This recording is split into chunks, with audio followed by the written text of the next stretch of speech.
లేకపోతే ఒకటి మనం ఆర్గ్యుమెంట్స్ టేక్ మనం ఆలోచిద్దాం. దేవుణ్ణి నేను విమర్శించటం ఎవరన్నా విమర్శిస్తున్నాను తప్పుగా అర్థం చేసుకుంటే మరి నేనేం చేయలేదు. జాగ్రత్తగా విని అర్థం చేసుకోండి. ఎవరిని నేను విమర్శించటం లేదు. అమ్మవారు ఒక తన తన నలుగు పిండితో బొమ్మను తయారు చేసింది కదా, అది ఆయన ప్రాణం పోసింది కదా. ఇప్పుడు శివుడు ఒకవేళ మెడ నరికేస్తే మళ్ళీ ప్రాణం పోయలేదా? పోయొచ్చు కదా. ఆమె ఆడవడం ఏమిటి, ఆయనేమో మరి ఇవన్నీ కథలు కల్పించింది. దాని అంతరార్థం ఏమిటంటే ఆమె ఆడవలేదు, ఆమె మళ్ళీ ఇంకొక జన్మ ఇంకొక శరీరాన్ని ఇస్తుంది. మనం ఏం చావటం లేదు అని అర్థం దానికి. శివుడు చంపినా చావమాట. ఇంకా ఎట్లా చూస్తామరా? మరి వచ్చారు కదండి, అందరూ చచ్చిపోతున్నారు కదా. శరీరాలు మారుతున్నాయి. మరణము అంటే మార్పు.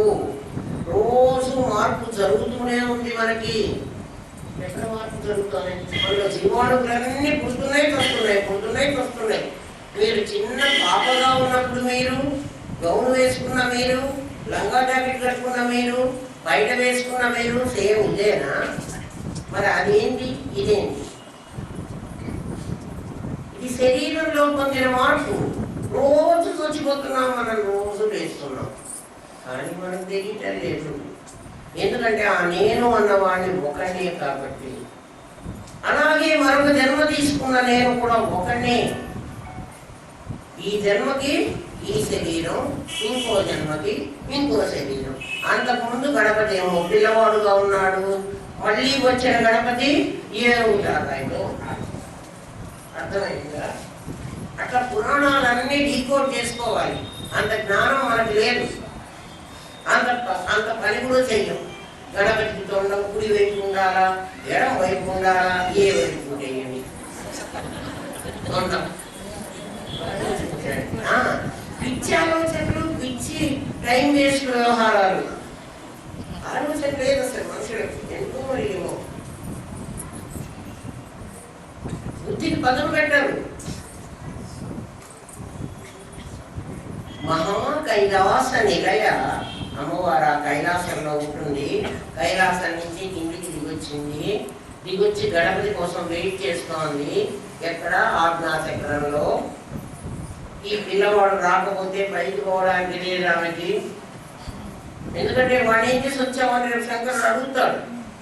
పిల్లవాడేమో తప్పిపోయినాడు, వాడి ప్రపంచంలో తిరుగుతున్నాడు, వాడిని పట్టుకురావాలి. వాడికి ఎంత బోధ చేసినా వాడు హాయిగా అక్కడ లోపల మూలాధారంలో పడుతూ మూలాధార క్షేత్ర స్థిత కూర్చున్నాడు. అక్కడ లేవడు, లేచి నిద్ర లేచి పైకి రాడు. ఉద్దేశత జాగ్రత్త ప్రాప్యవరాన్ని బోధత చెప్తూనే ఉన్నాయి ఉపనిషత్తులన్నీ. ఓ గణపతి లేవరాలు, లేవనే లేవడు. మహాగణేశుడైతే భగవానంటే విఘ్న యంత్రాన్ని భేదించాలి. వాడు భేదిస్తే అమ్మవారు డైరెక్ట్ గా తీసుకుపోతుంది. ఎక్కడికి? కైలాసానికి. కైలాసం ఎక్కడ? సహస్రారమే.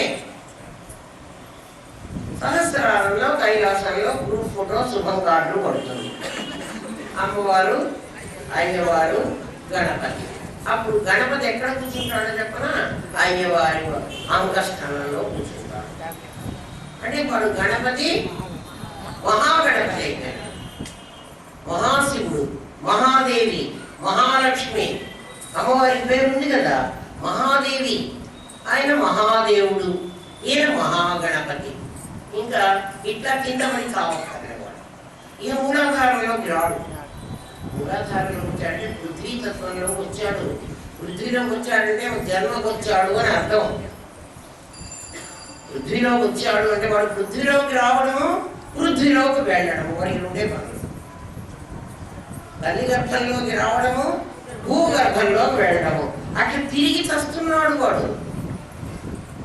ఒకసారి తల్లి గర్భంలోకి వచ్చిన తర్వాత ఆలోచన చెయ్యాలి. నాకక్కర్లేదు, నాకు ఇవన్నీ అర్థం కావు, నేను వినను అని చెవులో గట్టిగా పుల్లలు గుచ్చుకుని కూర్చుంటే ఎవడు నీకు చెప్తాడు? తిరుగుతూ ఉండు పదే పునరపి జననం పునరపి మరణం పునరపి జనని జగరే ఏడుస్తూ ఉండు. ఇక సంసారే బహుసారే ఏడ్చుకుంటూ ఉండు, పడిపడుతూ ఉండు, మళ్ళీ తీస్తూ ఉండు. శ్లేష్మంలో పడ్డ ఈగ ఏం చేస్తూ ఉంటుంది? పరమాత్మ ఏం చెప్పాడంటే సంసారం వద్దని చెప్పలేదు, సంసారం వద్దు అని చెప్పలేదు. ఒక కడాయి నిండా చక్కెర పాకం బట్టి పెట్టారు, ఒక మిఠాయి వాళ్ళ పెడితే ఈగ అనుకుంటోందిట ఆ చక్కెర చాలా తీయగా ఉంటుంది, కొంచెం తింటే బాగుంటుంది అని అనుకుంది ఒక ఈగ. సరే తిను అన్నారు, ఎందుకంటే కడాయి మీద మూత ఏం పెట్టలేదు కదా. ఈగ తెలివిగలిగితే అది మెల్లగా ఆ కడాయి ఒడ్డున అంచు ఉంటుంది కదా, ఆ అంచు మీద కూర్చుని ఆ చక్కెరని తొండంతో తీసుకుని తినచ్చు. దాని పొట్ట పట్టినంత అది తిని వెళ్ళిపోవచ్చు. కానీ తెలివి తక్కువ ఈగ ఇదంతా తాగేద్దామని కడాయిలో పడిపోయింది.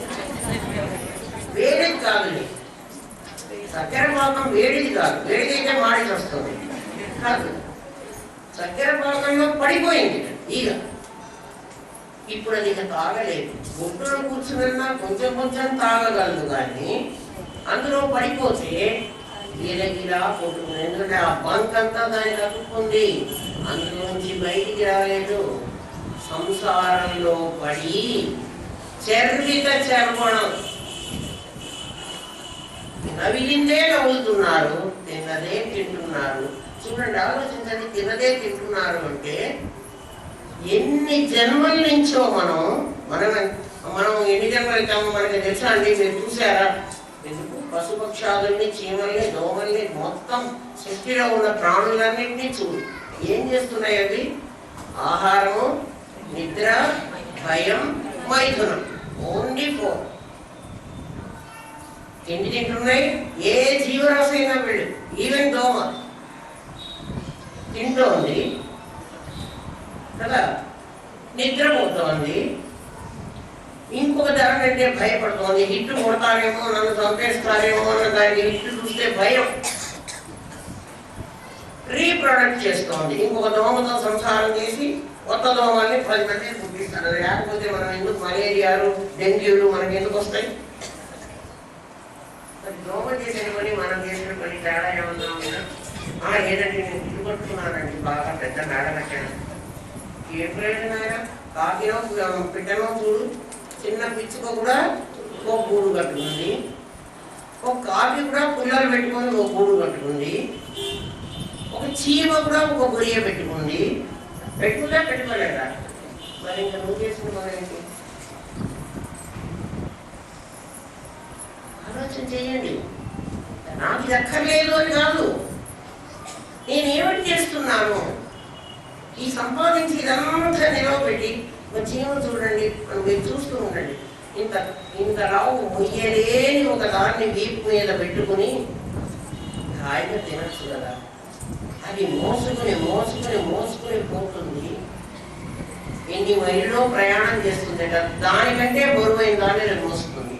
అంత మోసుకు చూస్తే చీమల కన్నం ఎప్పుడైనా ఓపెన్ చేసినప్పుడు మీరు చూడండి, దాని నిండా ఎంత ఆహారం దాచుకుంటుందో. ఏం లేదు, ఎవ్వడికి ఉపయోగపడలేదు. అందుకని అన్ని జీవరాశులు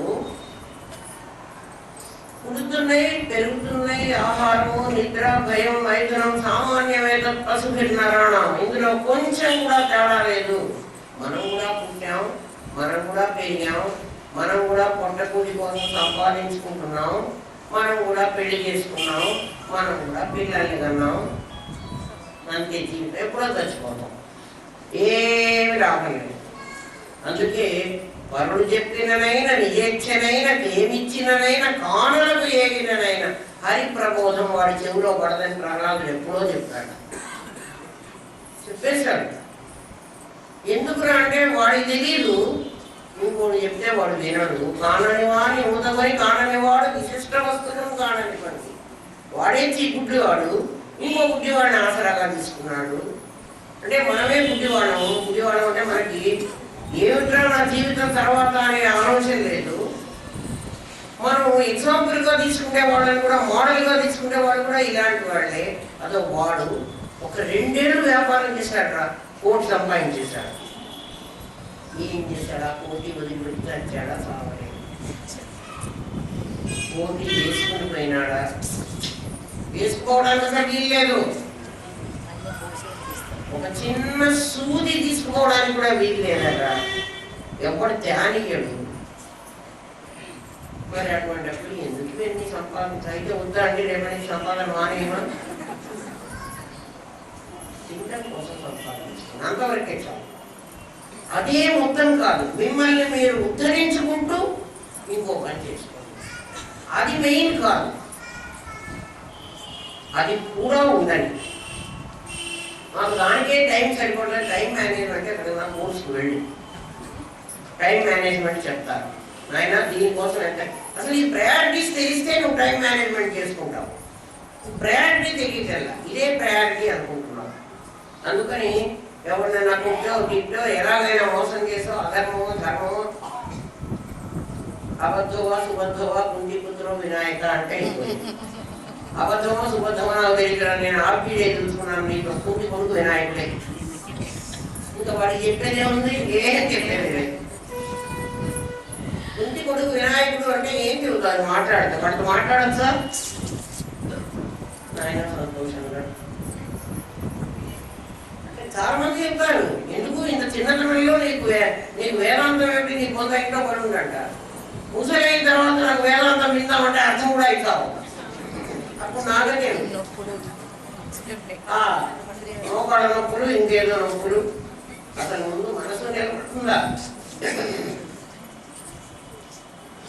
మహా కైలాస నిలయ అమ్మవారు కైలాసంలో ఉందనుకోవాలండి, మీలో ఉంది. లలితా సహస్రనామం అంతా అయిపోయేటప్పటికి మీకు మీరే లలిత అని కన్ఫర్మ్ కావాలి. అది అందుకు 1000 నామాలు చెప్తాను. నేను కాదు, లలిత అక్కడెక్కడో ఉందన్నారు, పప్పులో కాలు వేశారు. లలిత అక్కడ లేదు, మీ దగ్గర ఉంది. అందుకని వెంటనే నామం చెప్తున్నాడు. మహా కైలాస నిలయ అనుకుంటే ఎప్పటికి వీళ్ళంతా అమ్మవారిని కైలాస పర్వతం మీద ఊహించుకుంటారు. కైలాసం ఎక్కడ ఉందంటే హిమాలయాల్లో ఉంది. అందులో ఆ గౌరీ శంకర్ శిఖరం మీద ఉంది. ఆ శిఖరంలో గౌరీ శంకర్ శిఖరంలో గౌరీ ఈశ్వరుడు, శంకరుడు, గౌరీ ఇద్దరు ఉన్నారు. అసలు ఇద్దరున్నారని ఊహించడమే ముందు చేసిన పెద్దతో. వాళ్ళిద్దరు కాదు, వాళ్ళు ఒక్కడే. పదార్థాన్ని వదిలిపెట్టి ఎనర్జీ ఉండదు, ఎనర్జీని వదిలిపెట్టే పదార్థం ఉండలేదు. అందుకని ఇద్దరుగా అనుకోకండి. అందులో మన దేశం ఇంకో పెద్ద తప్పు ఏమిటంటే, మన ఫూలిష్నెస్ ఎక్కడ బయటపడుతుందంటే, అమ్మవారిని స్త్రీగా అయ్యవారిని పురుషుడుగా మనం అనుకుంటున్నాం. అంటే మనకు ఒక ఆకారం ఇచ్చేస్తున్నాం. ఆకారం ఇచ్చేది 30% మార్క్స్ వచ్చేవాడి లెవెల్. ఇంకా 30 మార్కులు ఎన్నాళ్ళు కూర్చుంటారు? ఎలా పైకి రా? భగవంతుని ఎప్పుడు నిరాకారంగా చూడు. అందుకే వాళ్ళు ముస్లిమ్స్ అంటారు, మంది వీళ్ళంతా కాఫీలు, వీళ్ళకి ఎంత చెప్పినా కూడా వీళ్ళకి దేవుడు విగ్రహ రూపంగా ఉంటాడనే నమ్ముతారు. మేము అట్లాంటి వాళ్ళం కాదు, మేము దేవుడు నిరాకారంగా ఉంటాం. సరే, నిరాకారంగా ఉంటే సంతోషం, అయినా మంచిది. మీరు మాకంటే కొంచెం పై లెవెల్లో ఉన్నారు. మరి అక్కడ క్లారిటీ ఉంటే పడమటికి తిరిగే మక్కాకి ఎందుకు మనం అల్లాహో అక్బర్ అన్నారు? వాళ్ళగా ఏ పక్కైనా చెప్పచ్చు కదా నిరాకారుడికి. వివేకానందుని అడిగాడు, అయ్యా మీ దేవుడికి ముఖం ఏటట్టుంది అని. నిరాకారమైన దేవుడికి ముఖం, అసలు ముఖం ఉంటే కదా ఏటట్టుంది అని చెప్పడానికి. ఎవరి వైపు చూస్తూ ఉన్నాడు చివరి? రాజా మీకు అర్థమయ్యే భాషలో చెప్పమంటారా అన్నాడు. నాకు అర్థం కాదా అన్నాడు. లేదు, మా దేవుడికి ముఖం ఏటట్లుందో అంటే మీరు చూస్తే కదా మీరు కరెక్ట్గా చెప్పగలుగుతారు. మా దేవుడి ముఖం ఏటట్లుందో మీరు నేను చూపిస్తాను అన్నాడు. అంటే మా దేవుడిని మీరు చూపిస్తా, మీరు మరి మీతో మాట్లాడతారు కదా, అప్పుడు ఆయన మొహం ఎట్లుందో మీరు నాకు చెప్పండి. అట్లాగా నువ్వు చూపించాను, అలా చూపించాను, చూపిస్తాను. ఈ గదంతా చీకటి చేయండి రా, ఈ లైట్లన్నీ తీసేశారు. రాజుగారు వచ్చుకుంటే ఏముందమ్మా, ఒక క్యాండిల్ తీసుకురండి రా అన్నాడు. క్యాండిల్ అక్కడ పెట్టాడు. ఆ క్యాండిల్ వెలిగించాడు. అయ్యా ఈ క్యాండిల్ కనబడుతోంది, క్యాండిల్ ముఖం ఎట్లుందో కాస్త చెప్పండి. క్యాండిల్ ఎవరు టార్చ్, అది లైట్ కాదు, టార్చ్ లైట్ కాదు. టార్చ్ లైట్ అయితే రాముగారికి ఫోకస్ అయి ఉంటుంది, కాదు. లాంతర్ కూడా కాదు. క్యాండిల్ అంటే కొవ్వొత్తి ఏమో, దానికి ముఖం ఎటువైపు ఉంది? క్యాండిల్ ఇక్కడ కనబడుతోంది. ఇక్కడ వద్దు అని రాముగారు వాడు ఈ పక్కన ఉంచున్నాను అనుకో, క్యాండిల్ కనబడుతోంది. అందుకని మా దేవుడికి అన్ని వైపులా ముఖాలు ఉన్నాయి, అన్ని వైపులా ముఖాలు ఉన్నాయి. నువ్వు ఎటు చూస్తే అక్కడే ఉంటాడు. పోనీ ఏం పేరు అన్నట్ట, మీ దేవుడికి పేరేమిటి అన్నట్ట. మనం ఏ పేరు పెడితే ఆ పేరు.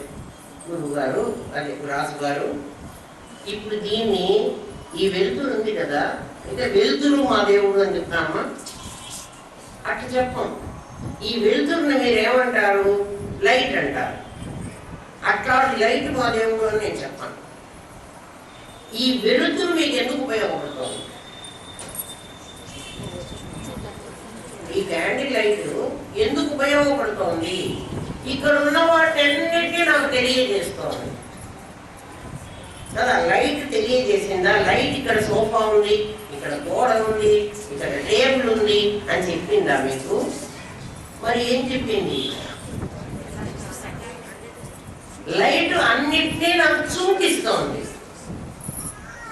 ఆ చూపే జ్ఞానం ఏదో అది మా దేవుడు అన్నట్ట. అది ఎక్కడ ఉంటుంది అన్నట్ట. రాజుగారు మీలో ఉందా లేదా? కాబట్టి మీలో కాఫీ దేవుడు ఉన్నాడండి. ఇప్పుడు కాఫీ, మనం కాఫీ కదా, కాఫీ దేవుడు మీలో కూడా ఉన్నాడు. నాలుగు అల్లా కాకుండా వీడు వచ్చాడా, వాడికే అల్లాంటి పేరు. సరిపోయిందా? సరిపోలేదా? అందుకని భగవంతుడు మన రూపనే ఉంటాడు. మీరే లలిత, మీకంటే భిన్నంగా ఉంటాడు. భిన్నంగా ఉన్నాడు అంటే ద్వైత భావన. నీవే అని అనుకుంటే అద్వైత భావన. నీకంటే ఇంకొకటి లేడు, ఇంకొకటి ఉండడు అసలు. అయితే నీకు ఆ నేనే అన్నటువంటి స్ట్రాంగ్ విజన్ కావాలి. అందుకని దృష్టి జ్ఞానమయం కృత్వ పశ్యేత్ బ్రహ్మమయం జగత్. నీ దృష్టిని జ్ఞానమయం చేసుకో. నువ్వు భగవంతుడిని వెతుక్కోక్కర్లేదు. వాడు నీ లోపల ఉన్నాడు, నీ బయట కూడా ఉన్నాడు. అంతటా అసలు వాడే ఉన్నాడు, నువ్వు లేవు. నువ్వు అనేవాడు ఒకటివి లేవు, ఉన్నది వాడొక్కడే ఉన్నాడు. ఈ సంగతి నీకు కన్ఫర్మ్ అవ్వాలి. ఎప్పుడు? లలితా సహస్రనామంలో ఈ నామాలు అయిపోయే లోపల. అందుకే పదే పదే దాన్నే నొక్కి చెప్తాడు. మహాకైలాస నిలయ అనేటప్పటికీ అక్కడ జాలంధర స్థిత అన్నప్పుడు కూడా అట్లాగే చెప్పాడు. జాలంధర స్థిత అని. ఎట్లాగే కైలాసం అనేటప్పటికీ నువ్వు కైలాస పర్వతాన్ని ఊహించుకుని అక్కడ శంకరుడిని ఊహించుకుంటావేమో, కాదు. మృణాల మృదుదోర్లత. వాడు ఎక్కడున్నాడు చెప్తున్నాడు. ఇదంతా చక్కటి పదం అంటే ఇది.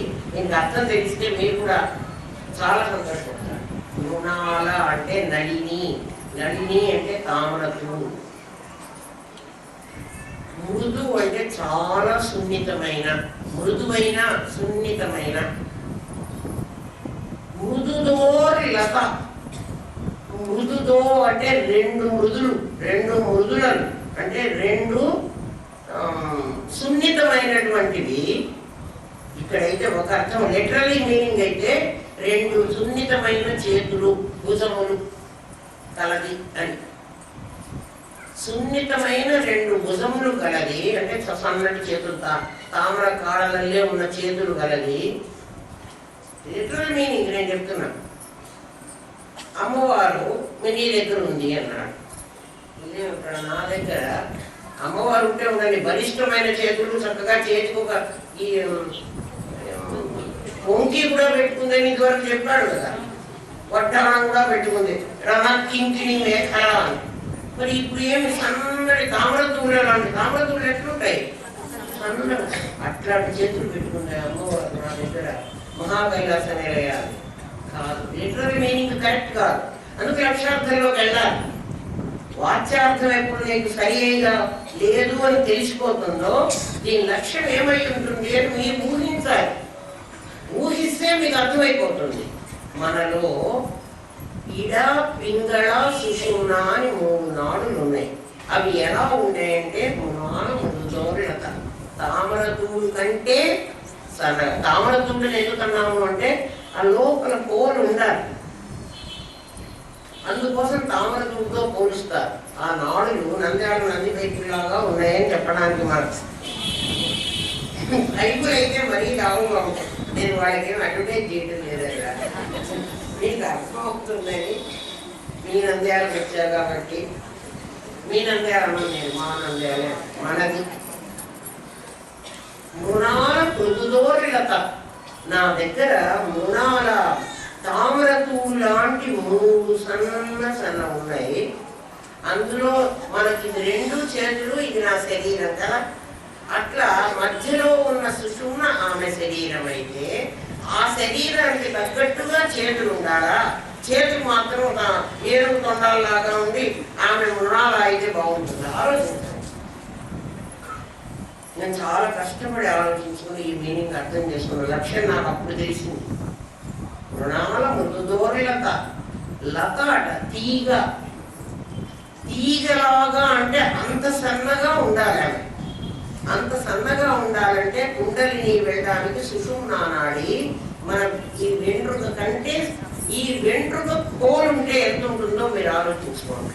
అంత సన్నటి సుషుమ్నా.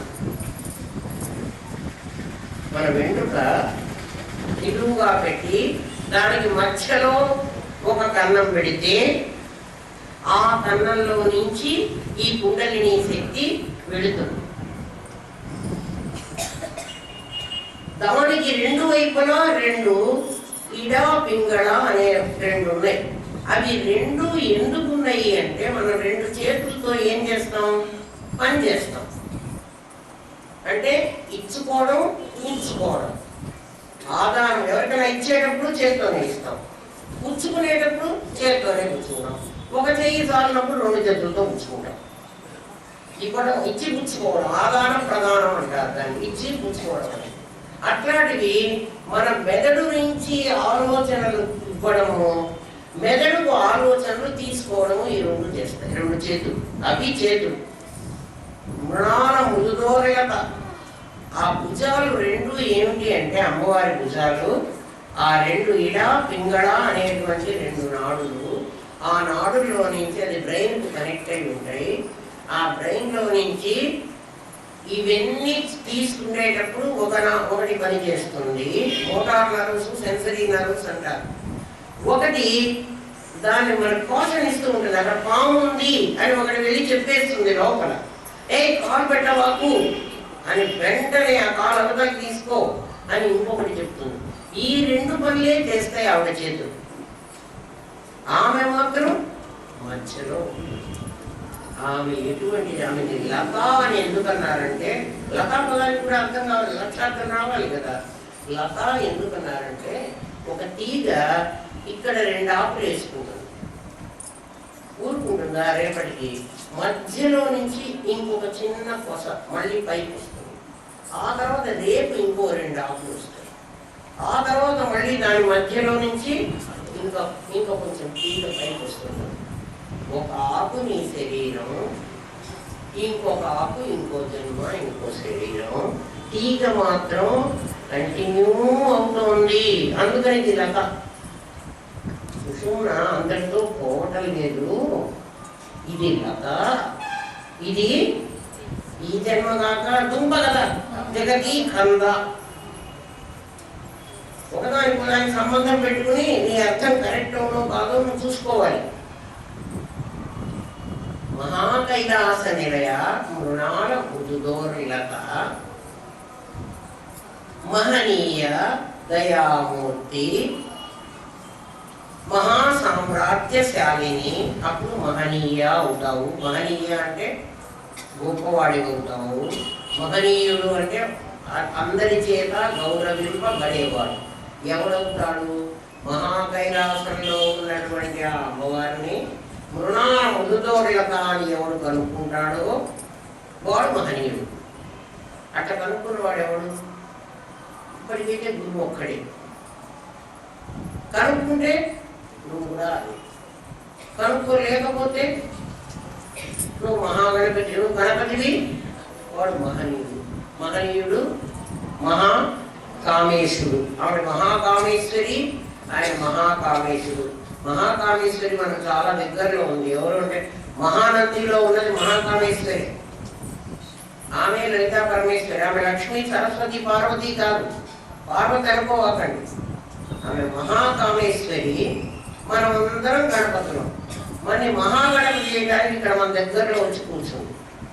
మీరంతా మహాగణపతులు అంటారా అని చెప్తోంది ఆమె. లేకపోతే ఎందుకు ఇక్కడికి పిలుచుకుని లలితా సహస్రనామం తెప్పించుకుంటుంది? మహనీయ దయామూర్తి, మహాసామ్రాజ్యశాలిని.